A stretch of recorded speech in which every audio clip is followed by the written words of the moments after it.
In this video, I'm going to talk about how exactly you should write your cold email so that you can land clients without having any work experience. In one of my recent videos, I talked about how exactly I landed this international client. In that video, I talked more about social outreach. However, in this video, I'll talk more about the cold email approach. Alright, so this is a quick email that I recently sent to one of my prospects, and it looked something like this.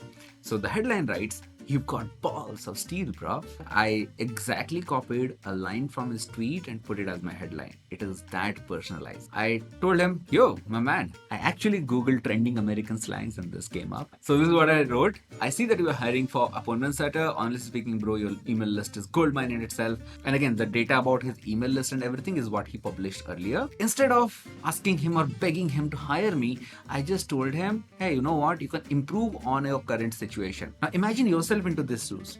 If you are an SEO expert, just do a quick SEO audit. If you are a Facebook ad expert, just do a quick Facebook ad audit. If you, let's say, are a video expert, send them an audit of their video. So now that they are hiring, they are hotter prospect than anyone else, right? And I told them that I recorded a Loom video, shared it in the job application for the appointment setter. Have a look and let me know what you think. That's as simple as it gets. Once you land this client, give him a great service and get a testimonial out that you can use for your next client. And if you want to revisit how did I land the other client, here's the video. Go click that thing so that you can get an idea on how to land a client even if you're a complete beginner.